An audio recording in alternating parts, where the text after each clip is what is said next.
Thank you for coming today. I've been working with undergraduate research at Michigan State now for, 11 years. In fact, Rob was on my hiring committee way back when. The topic, how does undergraduate research affect faculty productivity, has been one on my mind for probably 6 or 7 years. There's a lot of information and higher education studies that look at why it's really important for undergraduate students to engage in research, but there's very little information as to why faculty decide to work with undergraduates, and even less information as to if it's helpful for them. And so this has been on our to-do list for several years, and we finally, in the last year, got around to trying to take some action on it.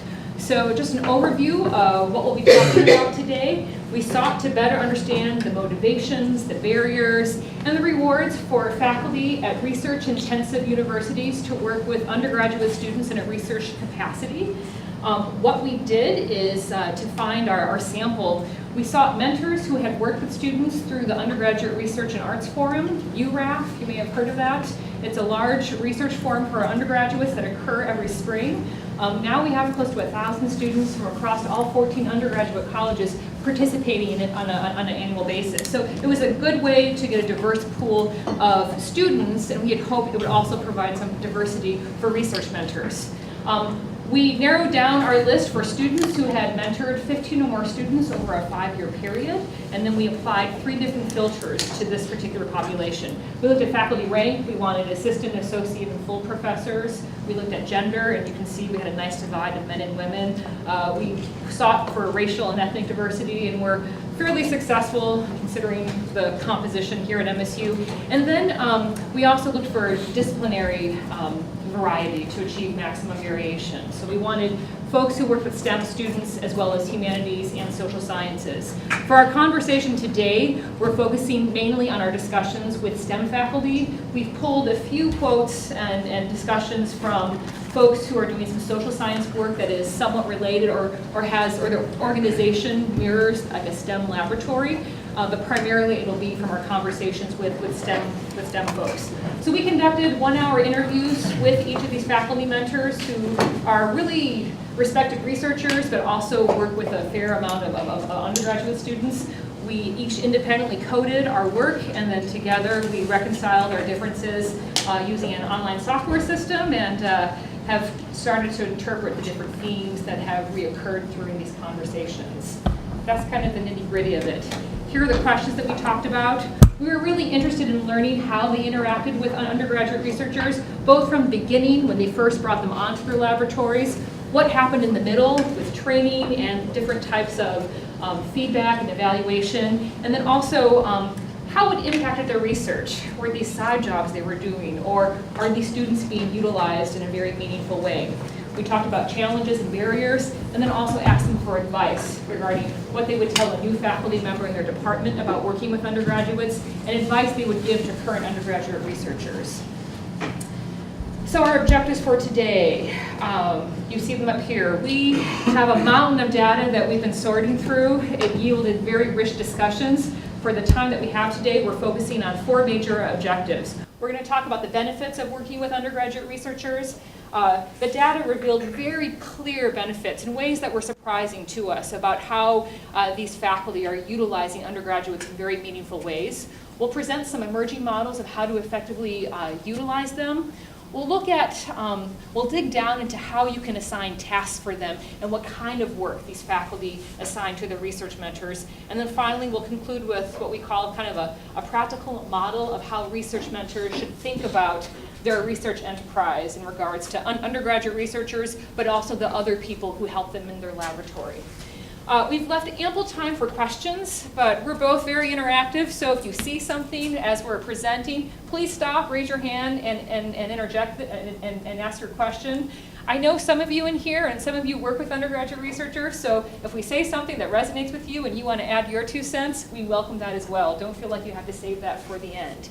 Any questions before we dive into our talk? All right. Great. So as we've been analyzing our work and trying to make sense of the themes we've been seeing among faculty conversations about how they're working with undergraduates, it became very very clear that the context was really important. Obviously, research-intensive universities have a particular context that faculty have to navigate in terms of juggling their work.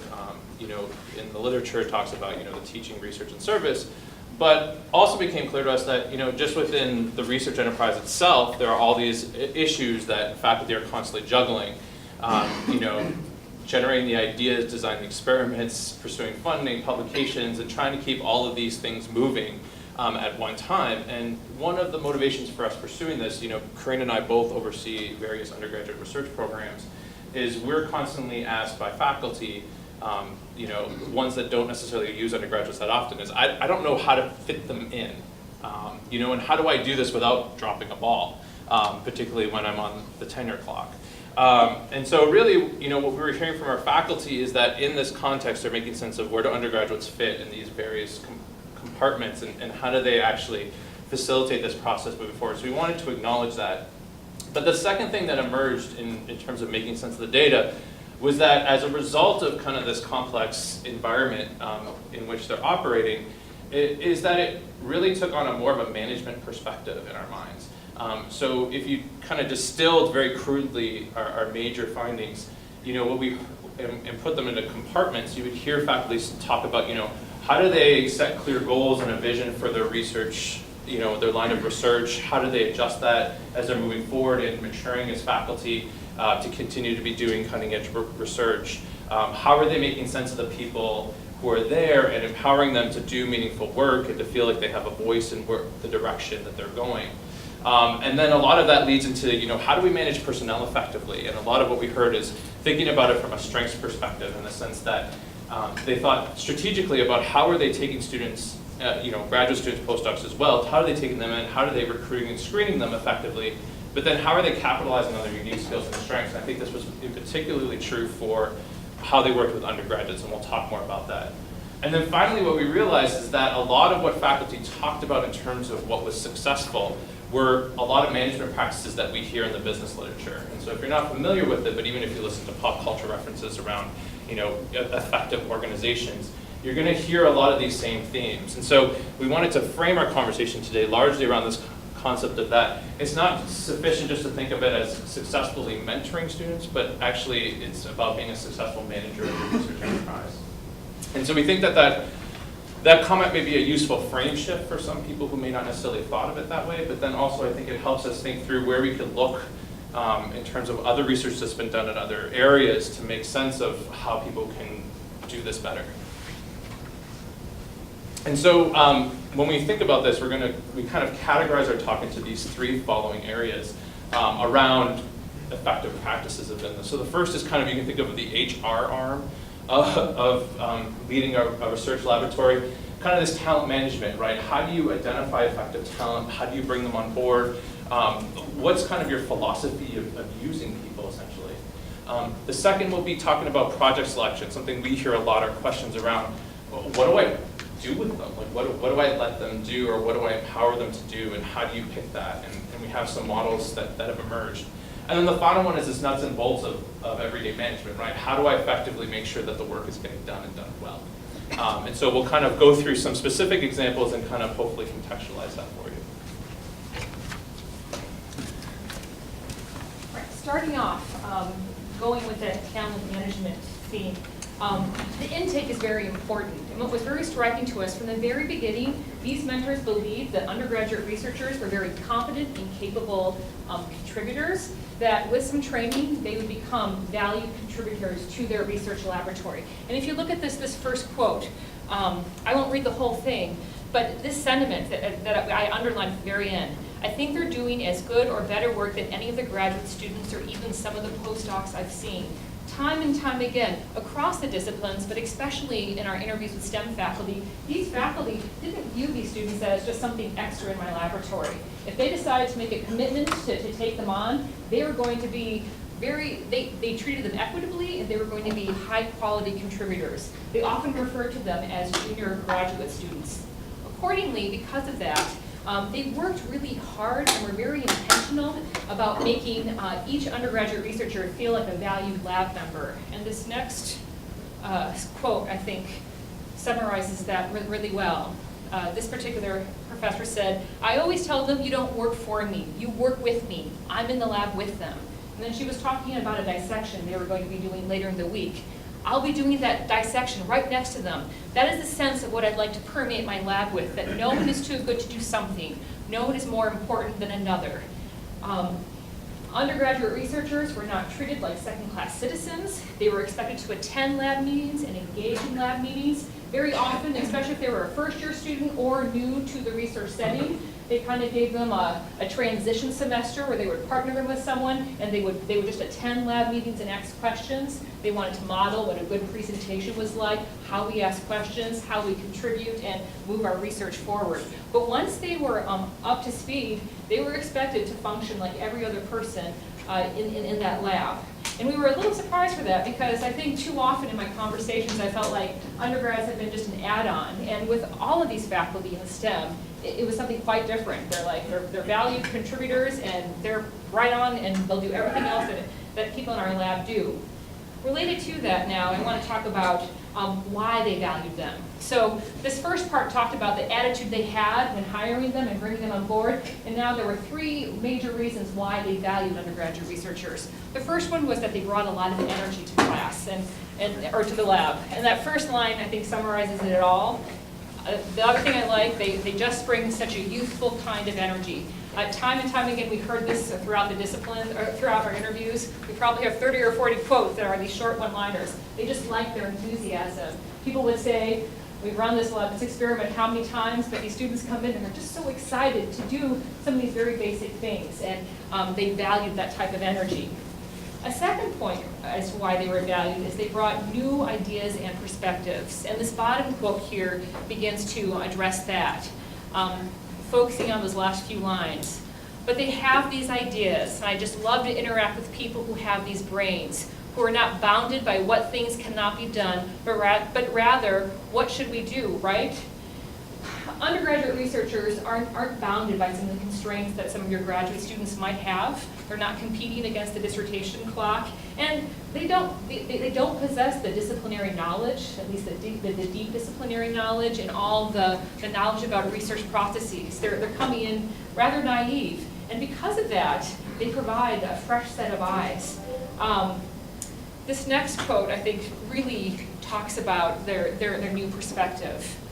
And then if you focus in on the middle there, sometimes I find that we're diving so deep into the nitty-gritty details that sometimes we lack the big picture, and somebody else comes in who has no knowledge of what you're doing, and they ask some really smart question, and you're thinking, well, why didn't I think of that again? And again, we heard this.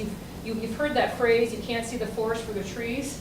A lot of these faculty use undergraduate researchers to kind of help bring them out of the weeds, to provide some different perspectives. They just found that they asked some very basic but some very good questions that help ground their laboratory. So in summary for this section, they asked different kinds of questions. They brought energy.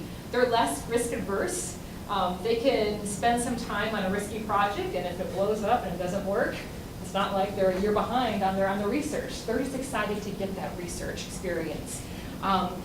It should be noted though that for this to happen, okay, you have to have that good attitude of that research mentor. They worked really hard to provide a safe and welcoming environment where students felt comfortable to ask these questions and to participate at this type of level. A third benefit for working with undergraduate researchers that we heard was that they provided accountability and motivation. First, they really encouraged faculty to kind of plan and work ahead. And you can read the quote here. In this particular one, the faculty member is talking about how he has so many ideas. He has his main line of research, but he also has all these other ideas that are burning. And he works with undergraduates, and if someone can attach onto one of those ideas, it helps them bring that project online and to put it on track. For others, working with undergraduate researchers helped them gain traction on some other projects. Interestingly enough, also, in addition to help keeping the faculty member on task and to keep the momentum going, they also help their graduate students stay on task. And I really like this quote. They make my graduate students work faster. And then she was talking about the URAP deadline, and that wasn't why I like this quote, but she said, you know, the URAP deadline is in February. Our conference is in September. So if you have that URAP deadline, they have to do part of this project in time in order for us to be able to submit something in time for our own presentation, you know, the following fall. I think the takeaway here for us that is working with undergraduate researchers help faculty produce tangible next steps. They had to plan ahead. It also helped them keep better track of their graduate students. And we'll talk about monitoring in a little bit, but it helped them see how their graduate students were working or mentoring their undergraduate students. Some of them would ask their undergraduates a question, and if they're like, you don't really know what you're doing, that was a good reason to bring the graduate student back in and say, okay, this person's having some problems. How are you working with them? So they have energy, they provide new perspectives, and they help people stay on task. These artificial timelines, I think, help just keep the project moving forward. And for us, this positive attitude about undergraduate researchers helped us counter some of the negative perceptions of working with undergraduates. Justin alluded earlier, what can I do with them? Like, how can they possibly help me? These are faculty who are well-funded. Most of them have received tenure, and they have found a way to incorporate them in a very manageable way into their laboratory. So we'll transition now from why they're so good and focus more on project selection and how they manage them. Yeah, so I think this section is something that we consistently hear from our perspective as program directors in terms of helping faculty coming to us and saying, okay, yeah, sure, let's work with them, but what do I do with them? And I think we want to acknowledge initially off the top that there are these kind of simple tasks that obviously undergraduates tend to get engaged with. And you know, depending on your situation and your context, that means different things for different people. But what's interesting with the folks that we met with, time and again what we heard is that in their minds that was a temporary phase. And they really thought strategically about how do I very quickly move a student from these kind of basic techniques, these basic trainings, these basic jobs that need to be done, and empower them to do more meaningful work. So we selected a couple of quotes there. You know, this idea that they're not just making media, they're not just prepping plates, that they're actually integrated into what I do in the actual rhythms of the entire research process. And we chose the second quote because I think sometimes we've received feedback where they feel like they have, like faculty has expressed to us a concern that they feel like they have to make work for their undergraduates. And I think what we've heard from these faculty is that by thinking strategically about how to leverage this capacity, that they can actually identify ways that it will advance their science and that it won't become this kind of task. Now I think there's a tension there, right, between these, as she mentioned, this accountability and piece where it forces you to think through, what am I researching, how do I express this to someone, and then what are the logical next steps that I can put someone on. But in doing that, these faculty at least expressed it in a very positive sense in terms of how do they continue to move the science forward. And so in thinking through precisely how we would categorize it, we've identified kind of 3 categories of projects. And the first is actually a description we received from one of our participants, the minion argument. And this is the very, like, you know, they're free or relatively cheap labor. And so you can really deploy them to kind of, you know, get going on things. So what we heard is things like, yeah, they can help with the basic lab tests, but they're also really useful for reproducibility. One of the things that we heard often was this issue of, well, you know, I try to instill in my graduate students and postdocs, you know, you have to replicate these findings. Why not give it to an undergraduate? And if they're able to replicate it, then that, you know, further underscores the fact that it worked. And then you don't have to do it. And so thinking about generating more hands in the laboratory, you know, and kind of an acknowledgement that that's a piece of the puzzle. And so, you know, not shying away from this, and obviously, you know, you have deadlines and you have priorities and you need to advance them. So thinking through how you do this. But then I think, like, time and again, we wanted to return this idea, and that's why we chose the second quote there, which is, they're generating more hands, but then this idea that there's a developmental process, and constantly hearing about how do we push them towards greater levels of autonomy and independence as researchers. And there seemed to be this underlying belief, going back to the philosophy that Karina articulated, is that they have greater capacity than just the labor piece. There's more potential than just the basic labor. And so what was interesting is, we kind of knew this a little bit, but we didn't really know how faculty were thinking about it, and this is where the next two come from.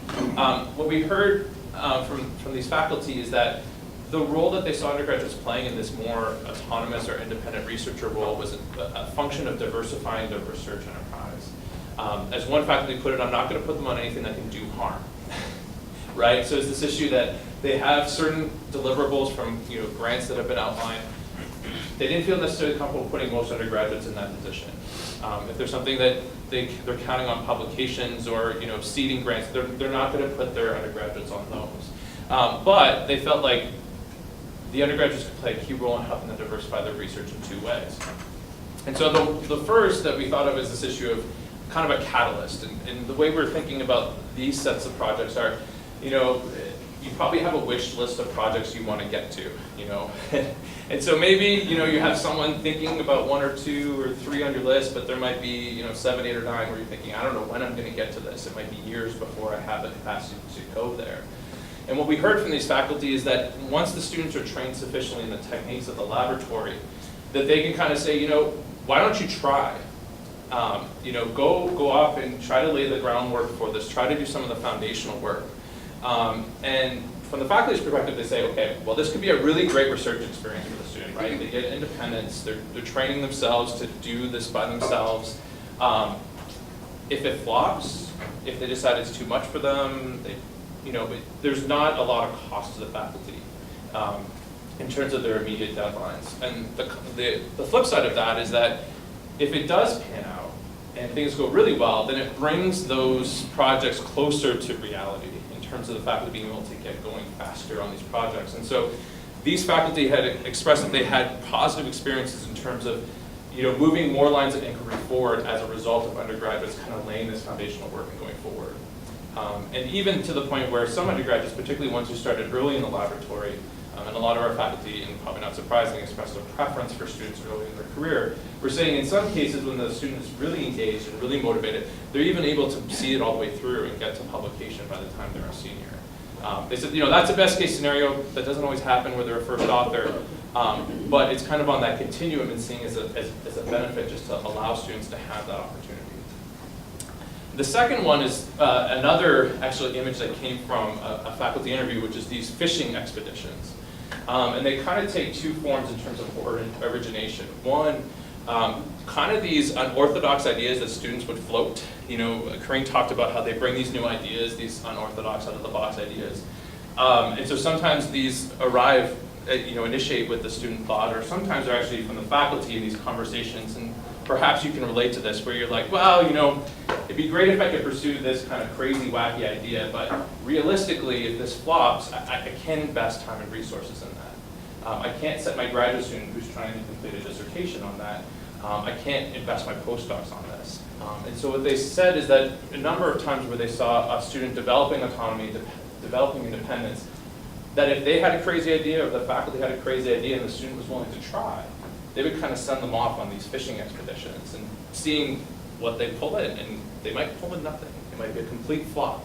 And so they said at a minimum, the student leaves with all this research experience, right? They may have worked to design the experiment, they may have completed the whole thing and found nothing, but at least when they're writing letters of recommendation or talking about the student's time in the lab, they can point to all this work that was done that resulted in nothing. But it demonstrated skills and experience. Yeah. So I've totally done this before, and so I think I like what you guys are saying, but I have a question. So when I had an undergrad working for me last summer, I felt a little scared putting them on a project that I wasn't sure was going to work. And part of it didn't work, and it was kind of a bummer to see the kid, like, I worked all summer on this and it didn't work. Like, is there any idea of what kind of damage? Because you're trying to set them up theoretically for a positive STEM view going forward, and if they work all summer on a project that flunks, like, does that have some sort of negative repercussions or not? Tell them the Thomas Edison story. Well, I tell them that's like I reinforce that. We learned about 10,000 things that didn't work. Yeah. You looked at it. And I haven't looked at the research of what happens with that, but I think part of it is how you explain it. And I think this is not it's a critique of higher education, but our students are so trained to go for that A, to go for that B. Like, failure is not acceptable, but failure happens all the time. And so I think it's how you explain it and something that's not significant, well, that could be important too, because it kind of redirects where you're going. If you're successful in baseball 30% of the time, you're in the Hall of Fame. That's true, yeah. I was just going to say there's some evidence in the literature from a mentoring perspective that it's what you set up as the goals on day one. And so if you establish goals that are not linked to experimental outcomes, they still have an opportunity to seek success independent of whether the experiments work or not, but you have to do that at the beginning so that it doesn't seem like you're telling them it's okay, this is an alternative, but this is the goal to start with. And there are some defined ways to do that that really can't fail. It's a good suggestion. Other comments? Well, and I think getting back to that, which is, I think it's easy to say like framing, but obviously you can do all the framing you want, and unfortunately some students are going to be not devastated, but they're going to be pretty disappointed. And I think Rhonda makes a great point, which is, how do you do this framing? And I think part of this is, hopefully that's part of the development of the students, right? Which is that they may be horribly disappointed, but they do get exposure to the realities of what scientific research looks like, which is, sadly, doesn't always work out. And your job would be a lot easier if it did.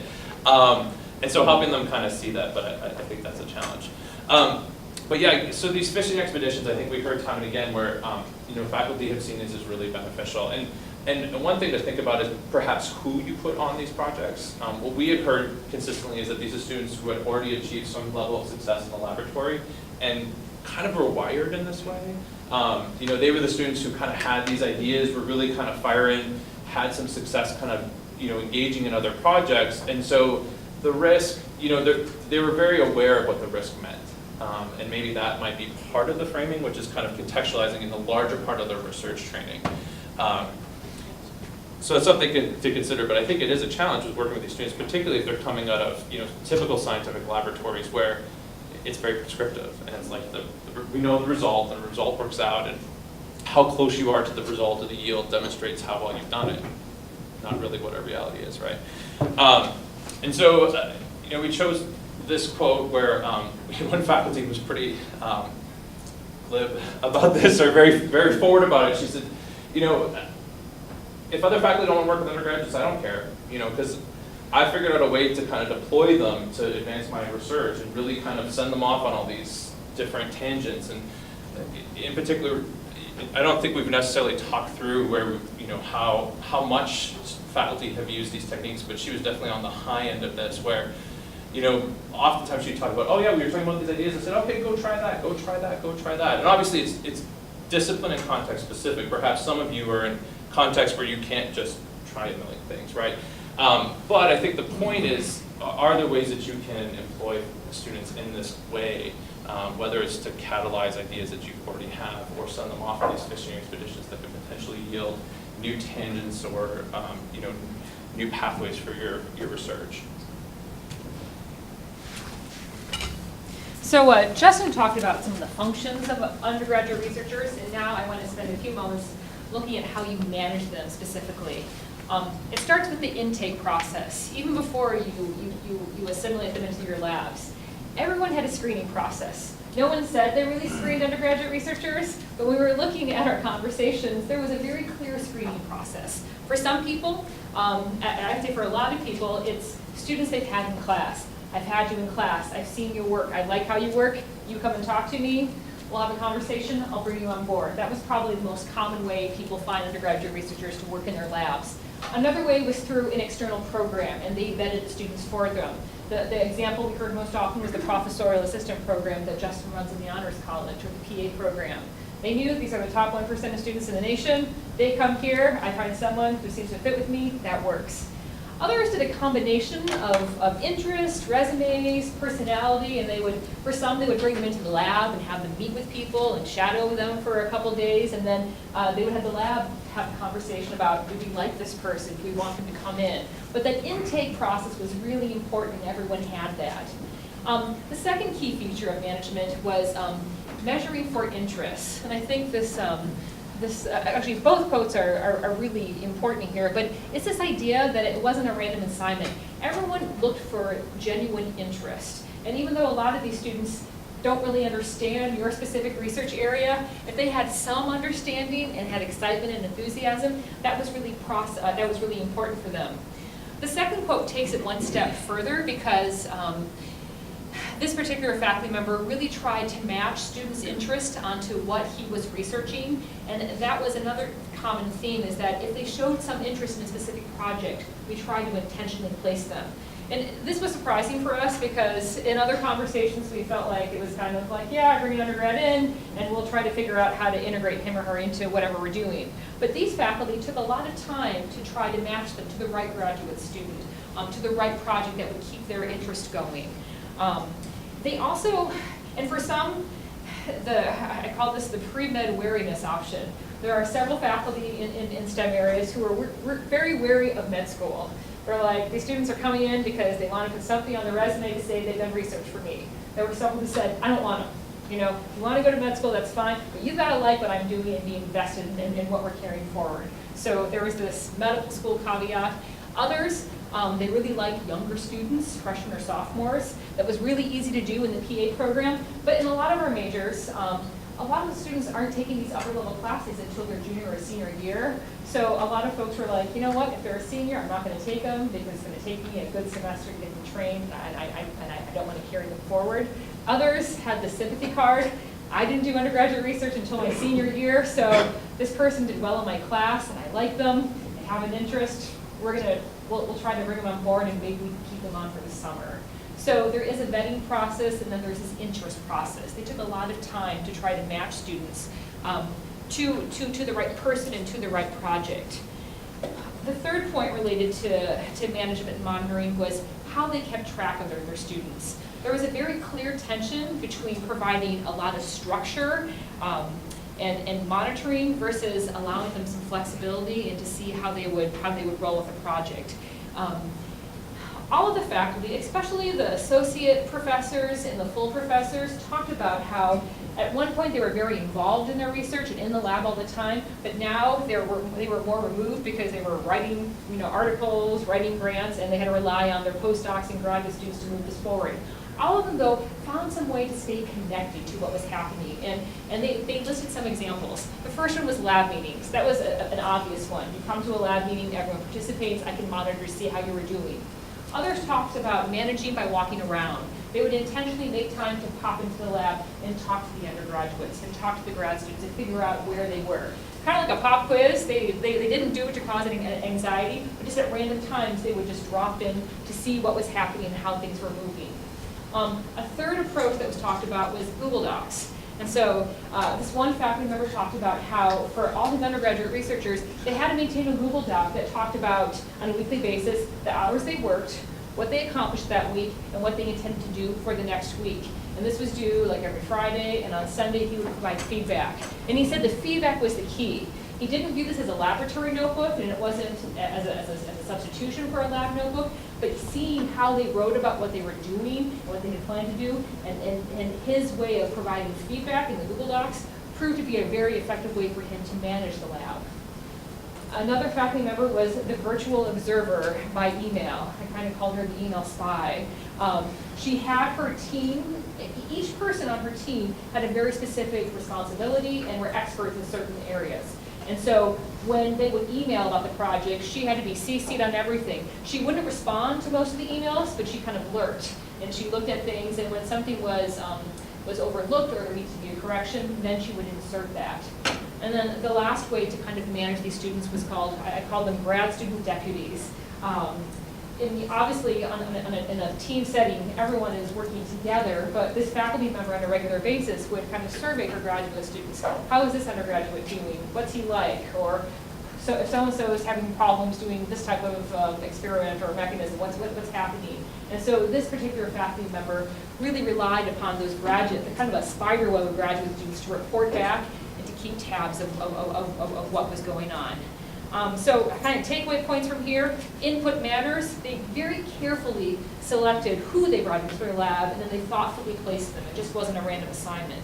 And then it was really important to stay connected to the undergraduate students through we provided 4 or 5 examples, but keeping that connection was really critical to keep the team kind of operating at maximum capacity.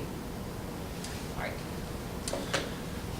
Yeah, so we wanted to bring it kind of full circle, and as we're kind of wrapping up kind of the findings that have emerged, is this issue of really pushing this model of faculties and CEOs and thinking about what are effective management principles that can be adopted into practice to be able to more effectively mentor undergraduates.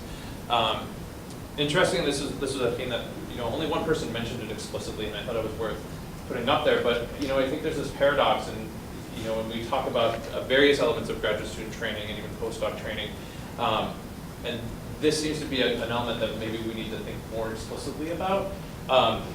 A lot of the characteristics that tend to promote excellent research, right? Independent worker, self-starter, good ideas, hardworking, very driven. Those don't necessarily translate well into a managerial situation. And as this faculty put it really crudely, they could be appalling research PIs and horrible managers. And I think what the hypothesis we're starting to float between the two of us is we're looking at these data, which is how critical this management piece is, which, you could be a brilliant researcher in terms of generating ideas and doing experiments, but if you can't figure out how to up your capacity and build this, successful research organization, you're going to struggle.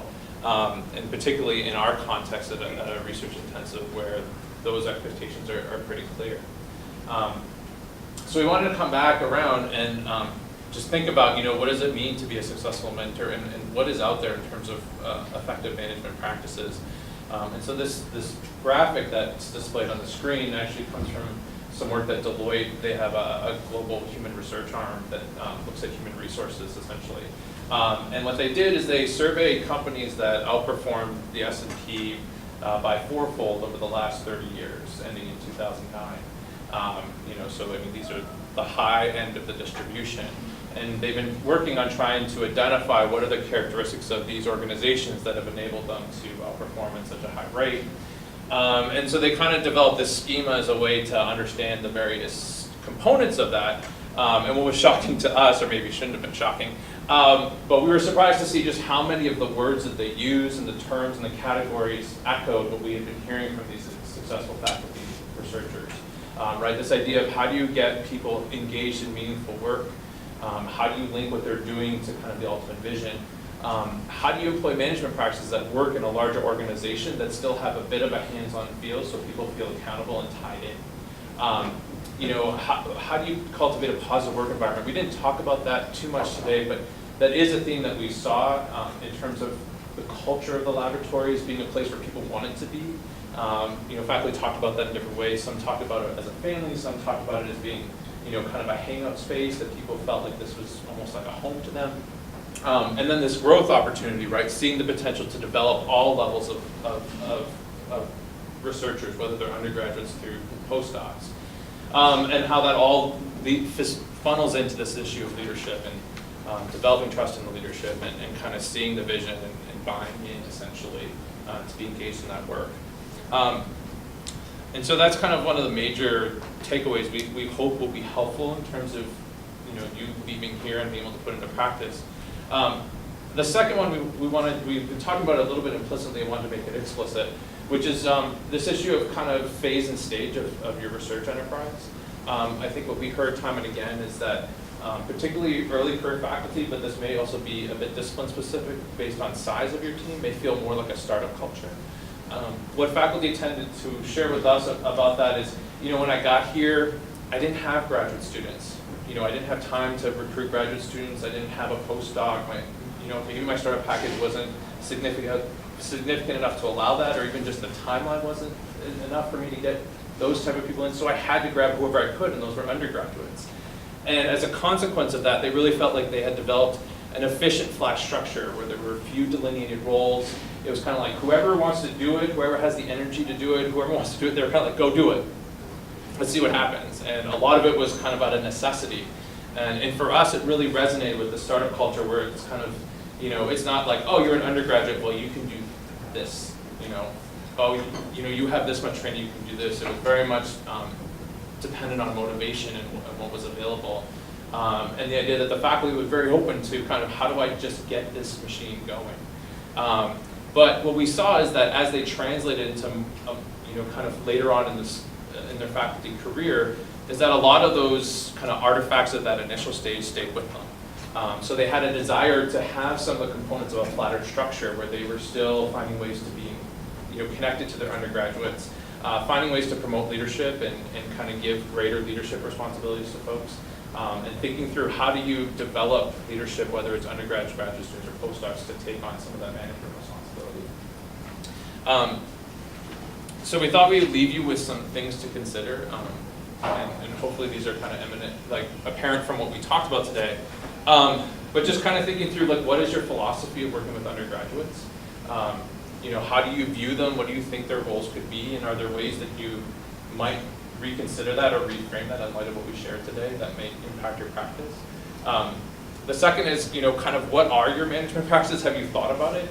We found sometimes we'd be sitting with a faculty member for an hour, 45 minutes in, they look at us and say, wow, this has been really helpful. I've never tried to actually process this, or think about what I'm doing. I've just done it. But I think that also spoke to us in terms of where have you learned your management practices, whether they're implicit or explicit, and how effective are they? And thinking through where are places you can turn for ideas of how to do that better. We think some of our research is a preliminary look at this, but obviously there's been work in effective management principles and work theory and business management that may be helpful. And then the final thing is kind of this phase and stage, which is kind of thinking through the ebbs and flows of the research career. I mean, some of it obviously is trajectory-wise in terms of moving from early career, assistant to being tenured and full. But I think also the ebbs and flows of your research cycle in terms of where ideas are and how they're going, and what does that mean in terms of the various roles that people play, and perhaps thinking through what a more dynamic structure might look like to accommodate that variance. So we wanted to pause there and kind of give people in the audience, looking around, we see some people who we know are doing this a lot. We'd be curious to hear how this resonates with your experience, or maybe doesn't, challenge what we're presenting today, and maybe help others think through some of this. Yeah, Veronica. I just wanted to say that as you were talking about how you think about your own research management, in addition to something you said on the last slide about as you advance in your career, thinking about either maintaining a flat structure or using it as an opportunity to delegate leadership.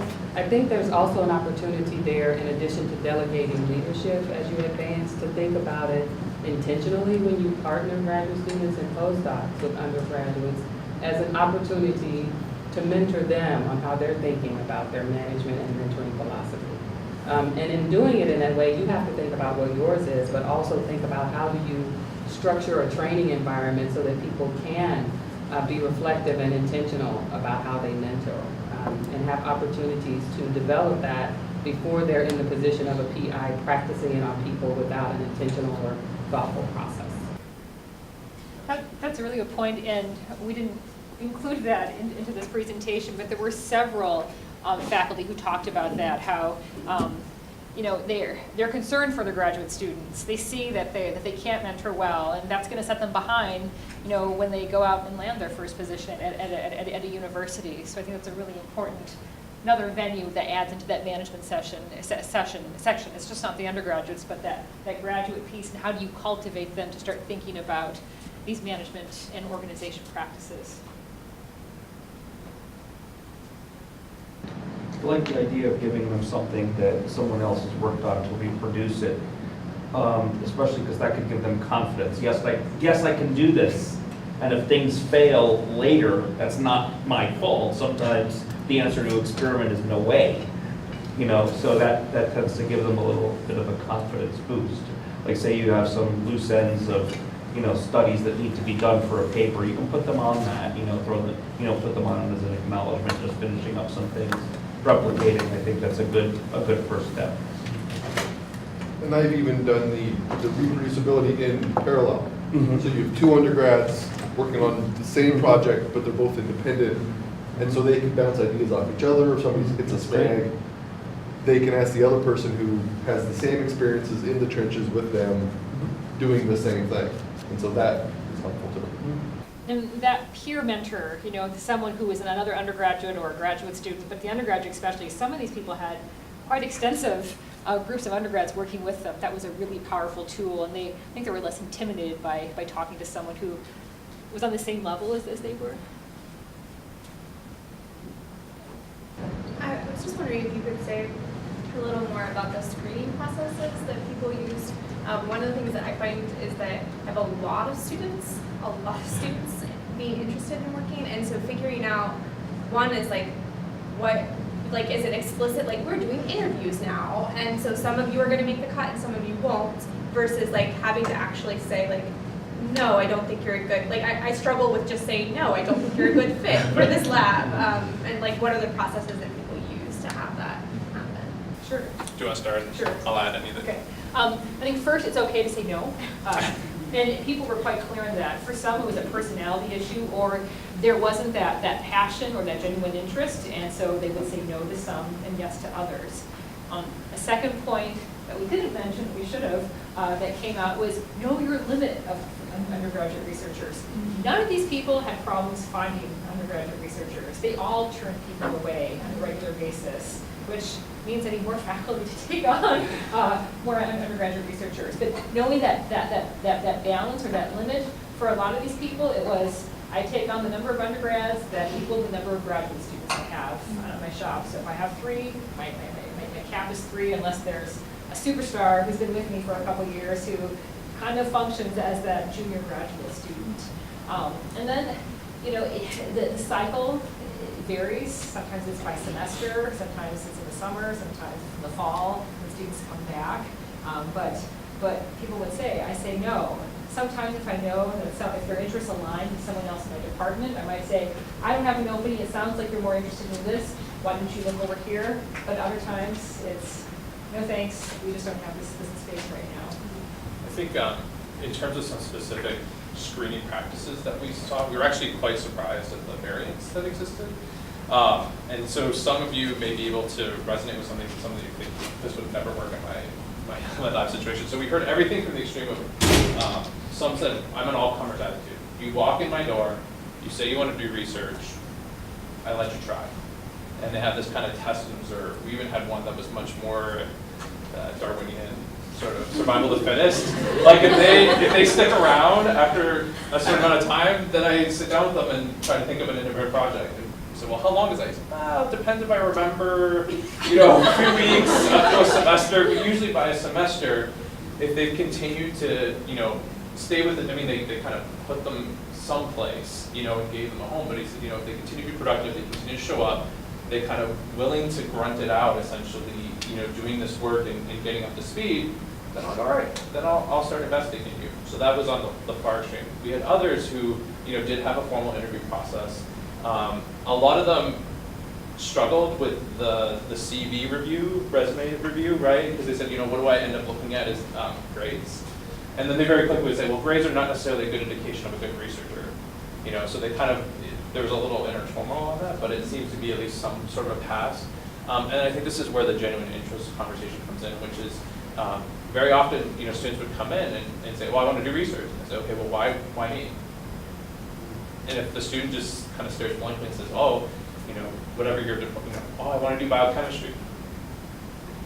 Great. Well, there are, 40, 50 faculty to choose from, why me?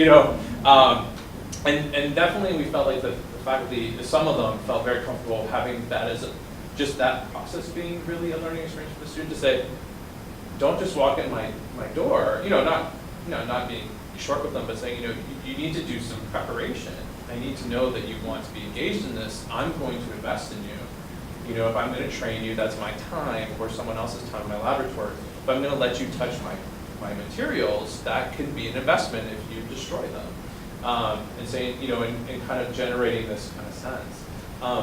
So, they use the interview in that way.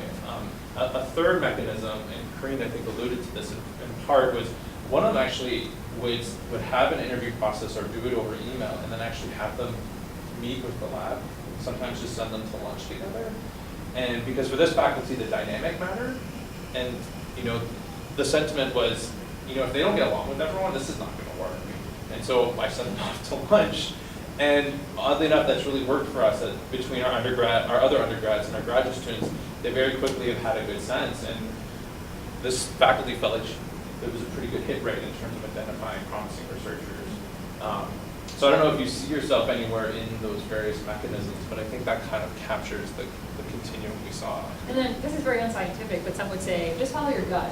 Like, they could tell during the interview, they could just, and I was also surprised by that, because I thought there'd be more of a vetted process. I was just wondering if I could, one thing I do worry about is people who've been mentored into knowing how to ask for research, or the people who get the research experiences, and I worry about people who actually really need those experiences but don't yet know how to navigate that process. And so a screening process is really those flags for me of like, how do I make sure that I'm giving broad sets of experience? You know, that's a really good point. And I had a conversation with a faculty member from Lion Briggs this summer about implicit bias and how we choose undergraduate researchers. And you know, time and time again, like we do a lot of coaching in my office. We have a group of ambassadors who go out and preach the gospel of undergraduate research. Do this because this is good. Here's how you go about it.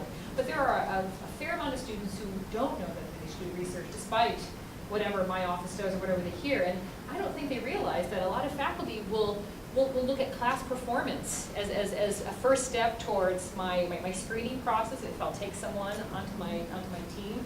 And so this faculty member and I were talking, and I said, you should talk about that in your syllabus or at some point in the semester. Your performance in what you're doing in my class may be a way for me to determine if you're a good fit or if you have the capability. The other part is that we need to embed research into the curriculum, and you're going to be hearing more about this if I do my job correctly over the next few years. But the Howard Hughes Medical Institute, NSF, and other people have talked about that we need to find a way to embed research into courses that are required for major degree requirements. That's going to be the best way to expose students to research skill sets. Students from lower socioeconomic backgrounds, more diverse students, is students who haven't had the best preparation in high schools. If they have to take a class and it's built into the curriculum, that's how we're going to diversify and spread this research experience to the students who need it the most. It's a really good point. You had a comment on that. Yeah, I think one of the other cool ideas for a screening process that I've heard some faculty talk about is the 2 email method. So we get a lot of blanket emails from students that say, I'm interested in your lab because, and then they cut and paste your research description right in the email. So okay, that one goes in the trash, and if you're really interested, you know, you send me another email, and then that's when you kind of set up the interview there. So it kind of weed out process too, but it really gets the students that are genuinely interested in attending the research. What I also find in that case, though, is if some students are very, very, very easily discouraged, and the ones who are the ones who often need the experience the most. So I definitely see the merit in that. You know, some of them have been coached. But yeah, it's sort of like, you know, the student from a lower socioeconomic background or one from whose high school was poor are more apt to take that first, okay, they ignore me, I'm useless. So. Well, you don't send a response. No, I know, So it's a exactly. no response. No, that's exactly my concern. And I would venture to guess too, I mean, and it kind of sucks to make this generalization, but they don't have the persistence to say, yeah, I'm going to try again. Maybe he just can't get an email, or maybe the faculty just can't get an email. Kind of raises that threshold. Okay, the student actually has a step to it and has to see something through. One thing I would add too, if you're worried about opportunities, and if you're in the classroom, we did hear from a lot of faculty who purposely try to identify those students who may not approach them and say, have you thought about research disability? So that's another thing. There was a comment in the back. Yeah. Yeah, you alluded to the fact that there's a lot of interest, pressure from funding agencies at the national level to integrate research into everything. So I've been on the committee at the National Academies to synthesize what we know about undergraduate research experiences for students, and what we know about how that impacts students, how that impacts faculty. And the report will be, it's past review, it's out of review, so it should be, I think, this month coming out. So it's something that I think people will be interested in.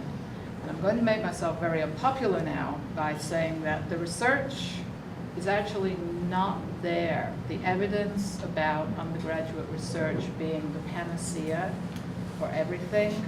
I'm not saying it isn't, but we don't have that research. So we have to be really careful about what we say about the benefits of undergraduate research, because we don't actually know it. It's one of those self-fulfilling prophecies.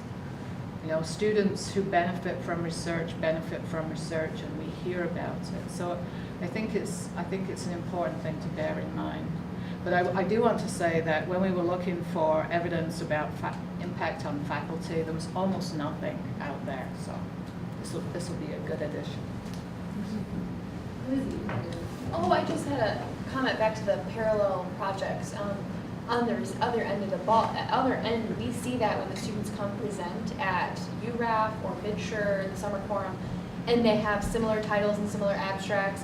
Like our office will say, oh, are you together? Do you want to present together? And the students will say, no, they're separate. And then they will be standing across from each other with two different posters, and to watch each other unpack their research differently and to hear each other is really phenomenal. So I'd also say to even think about what that's going to do for the student in the professional development sense when they're out presenting to their peers on campus, because you know they've gotten dressed up, they've showed up to do this, and they're like, that person's project is just like mine. That's how they're talking about it. Look at the questions they're getting. Look at their visuals on their poster. All these benefits beyond just the projects that they've done in the lab.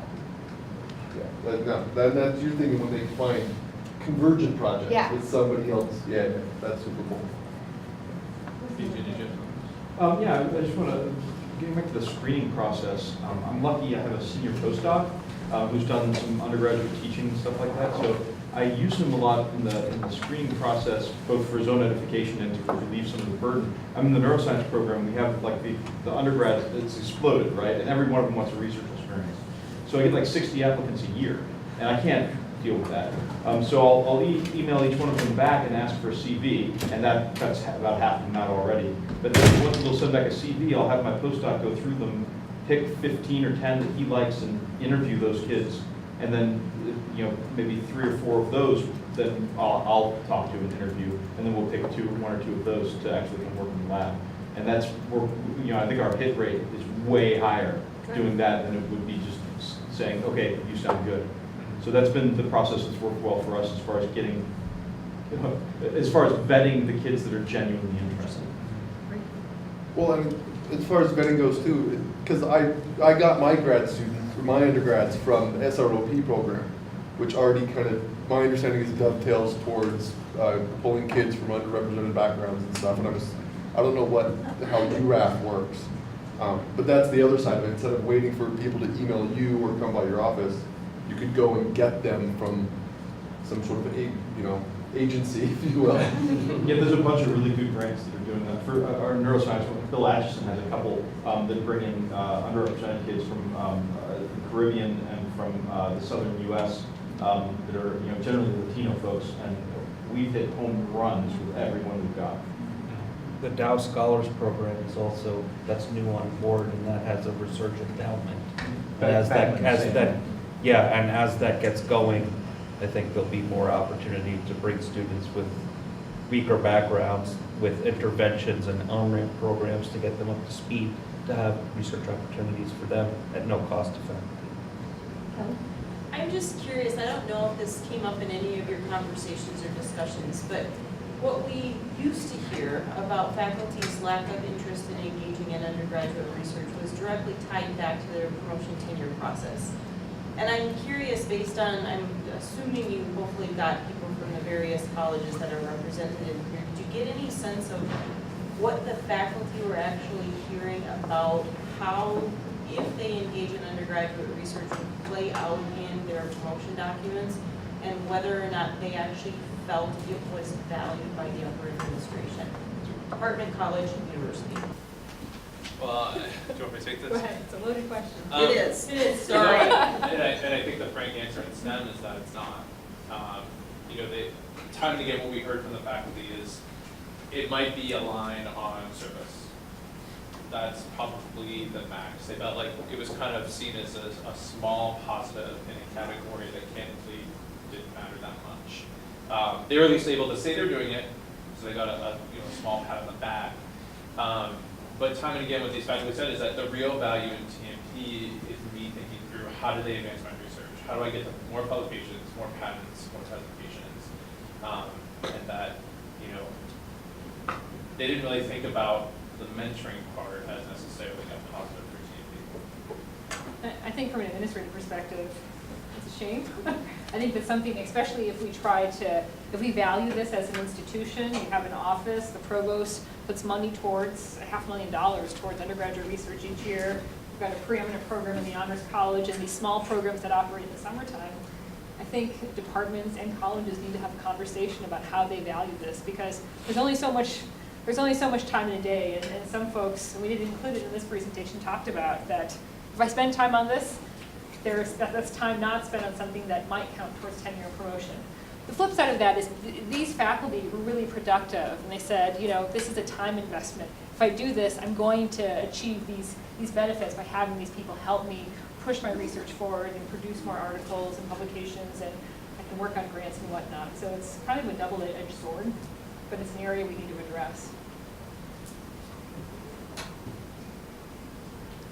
One of the things that hasn't panned out for me that I kind of wish would have more, is that, I've had some wonderful undergrads, and they've been productive. But my hope was that some of them would turn into grad students. That has never happened. Has anybody else ever had it happen for them? Or In all your lab? lab, or having them go off into another lab? I've had 8 or 10 so far that have been really good, and everyone's gone to med school, without exception, DO or MD. Not one has gone to even do MD PhD. They've all gone straight med school every time. During the time that they're with you, do you talk about potential career pathways? Yeah. Although I don't want to be a jerk though. I don't want to make them feel like they're not successful if they don't go have the same career I have. Right? That's not cool either. But it would have been nice to see a little bit of that, and I see nothing but zero. Is it me? Does anybody else have this? Maybe they're all like, You're the "Wow, med school science pipeline, sucks." But you're in neuroscience, right? Yeah. That's why I think. I'm in ecology and evolution. Oh, right. And the 2 undergrads I've had, both I think are applying to grad schools now. Yeah. So I think you're flirting too close to the med school line. You need to move over to ecology. Yeah, you need to do like brain structure in mice or something, or lizards. I think there's also an element too, like academia is looking like kind of a shittier and shittier option for many people. Like, I mean, I've worked with 2 undergrads, both of them thought about grad school and then just got the impression that if I do that, like, what's my job? Like, it's not looking appealing to them for anything other than becoming a professor, and that market is so saturated right now. Unless they're willing to consider liberal arts education. Right, but they're also, most grad programs are not even advertising that they even give any flying F's about that, right? Yeah, So right, yeah. we're not actually training people that go into grad programs to do anything other than becoming professors. So Research they're looking at that as one track, not five. The College of Engineering, the ENSURE program, which is their summer undergraduate research opportunity program, Katie Colbury runs that. And I know during the summer she has these weekly seminars, and she spends 1 week talking about industry. And she has people coming in saying, okay, I mean, it might be different in engineering, but she says, being a faculty member is one route, but there are also these other viable options, and they take time to do that. I don't know how you would do that with your particular group, but I think, and we didn't talk about this either, but just there's a lot of faculty engaged in what we call holistic mentoring.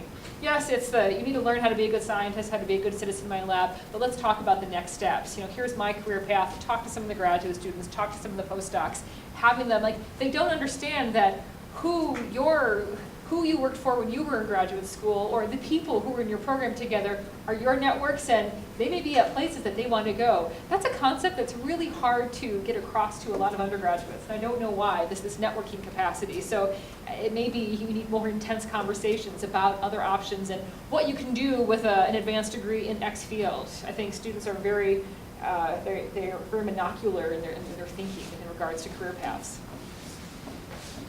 One thing I would add to your comment, AJ, is what we heard actually is that faculty were hoping that, your question was, are they coming back to MSU for grad school? And they said, unfortunately not.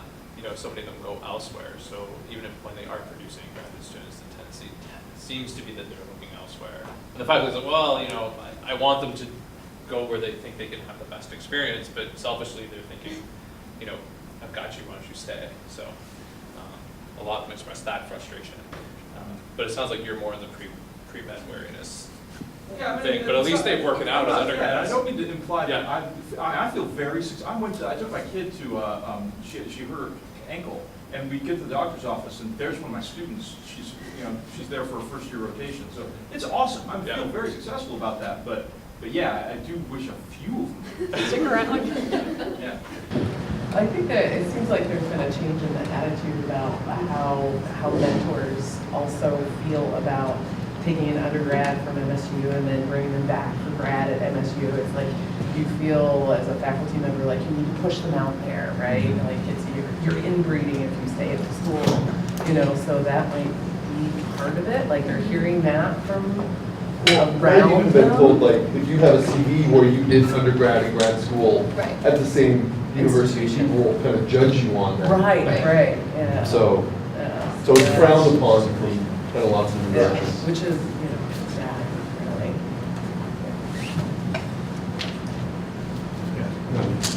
The program that I helped run is a summer research program.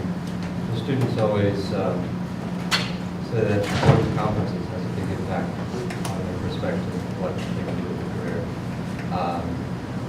I don't know, going to an undergraduate closing session at your home institution, that's one thing, but at a professional meeting, usually it's blown away by how vibrant the field is. We've also had, we need to have people going out and being successful. We bring back in former graduates and they talk about what they're doing. In particular, in mathematics, we work hard to get people who have gone into industry because it's very easy to stay comfortably in mathematics and end up in some form of teaching. But we've had people come in from NASA and the NSA. And it kind of goes back to this holistic mentoring piece. There was one conversation we were having with a faculty member, and he was saying, yeah, the student wanted to go to graduate school, and so she gave me the list of schools she was applying for. And I looked at them and I said, why aren't you applying to Stanford, Princeton, Harvard? And she's like, do you think I could do that? And he's like, yeah, you've been working for me for almost 3 years. Of course you could do that. Now I think she's at Chicago or something. But there is also this element of, it's career pathways. I don't think they understand how their research experience is preparing for them, and also what kind of schools they should be applying for. And it's another thing you have to do, but maybe also something you can build into some meeting with your postdocs or grad students. Like talk about how you got here and the decision-making process you made, and that provides the type of guidance that I think they need.